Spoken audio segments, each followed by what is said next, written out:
There are very few certainties with investing, but there is thankfully one controlling principle that is incontrovertible. Journalist Norma Cohen calls it the iron law of compound interest. Originally from New York, Norma has worked as a correspondent for the Financial Times for many years. The iron law of compound interest formed the basis for formation of the insurance industry in Britain in the 17th century, once economists and mathematicians figured out what it was.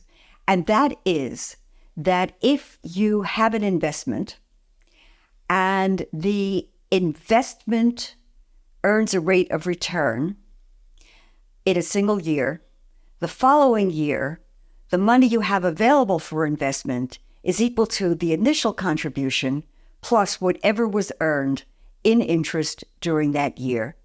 And each year that money remains invested, the size, the contribution made by the interest becomes larger and larger. Unfortunately, compound interest also works the other way round. So, for example, if you don't pay your credit card off in full each month, you might end up paying interest on interest on interest. And it's the same principle with investment fees and charges. The Dutch financial regulators have done some calculations that offer a kind of a rule of thumb.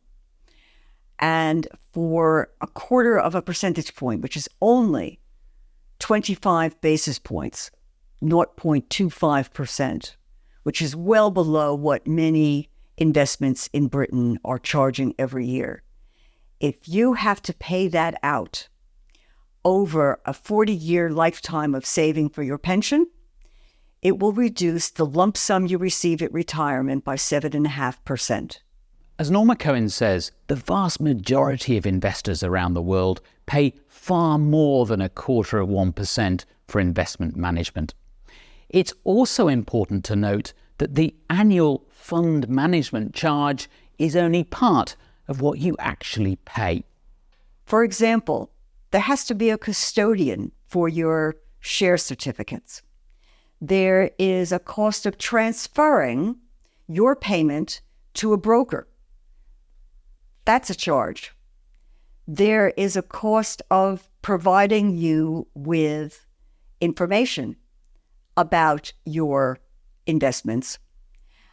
And then there's something called the frictional cost of trading, which is the difference between what, let us say, a share is offered for sale at and what somebody is willing to buy at. There's usually a spread.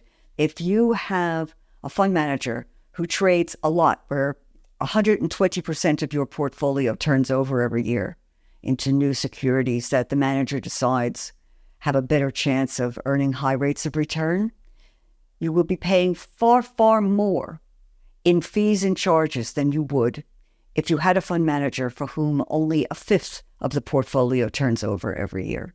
The problem is that the investing industry tends to keep all these different fees and charges opaque and hard to calculate.